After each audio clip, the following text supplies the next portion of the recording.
మహాలక్ష్మి పథకం నుంచి మీ పరిస్థితి ఎలా మారింది? చెప్పలేదు. అవును, మహాలత్కం ఇవ్వలేదు, ఆడపిల్లల సీరియల్ ఇవ్వలేదు, రైతు బంధు ఇవ్వలేదు, బ్యాంకుల రుణమాఫీ బంద్ చేయలేదు, సగం అయింది సగం కాలేదు. వాడు హాయిగా దూరంగా కూర్చున్నాడు అన్ని తప్పులు పనిచేసి. వాడు అన్నీ చేయాలి, మంచిగా ఉండాలి.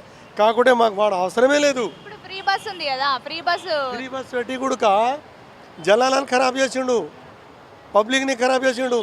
ఇప్పుడు అమ్మాయి ఫ్రీ బస్ ఎక్కి రోడ్డు మీద దిగి వానికి టచ్ అయితే లేదు బస్సు, మళ్ళీ వాడు ఆటో ఎక్కాలి, మళ్ళీ వాడు ఊబర్ బుక్ చేయాలి, అన్ని గందలు చేసిండు అమ్మాయిలకు. అమ్మాయిలు ఇలాంటి పని చేస్తున్నాడు.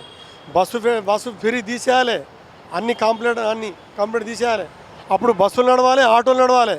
2500 అమ్మాయిల బ్యాంకులు వేయాలి. ఆ బస్సు డబ్బులు తీసి ఆటోనికి ఇస్తుంది, బస్సునికి ఇస్తుంది. నీవెందుకు లాస్ అయిందా రేవంత్ రెడ్డిగా? నీవెందుకు లాస్ అవుతావురా? నీవెందుకు లాస్ అవుతావు? నిన్న గెలిచి నీ ఒక్కటి తెలియదు, రెండు తెలియదు. ఇలాంటి పని చేయకు అన్ని. కేసీఆర్ పాలన మీకు మంచి అనిపించిందా? కేసీఆర్ పాలన సూపర్ పనులు చేసిండు. 1,16,000 ఇచ్చిండు, బంగారం ఇచ్చిండు.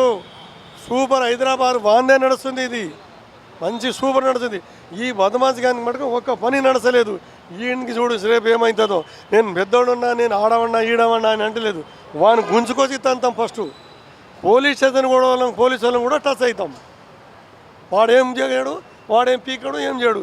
ఏసీబీ డిఎస్సీ కూడా ఏం చేయలేరు. వాడిని ఫస్ట్ తంతాం లంజా కొడుకొని, పాలతూ లంజా కొడుకొని. సరే.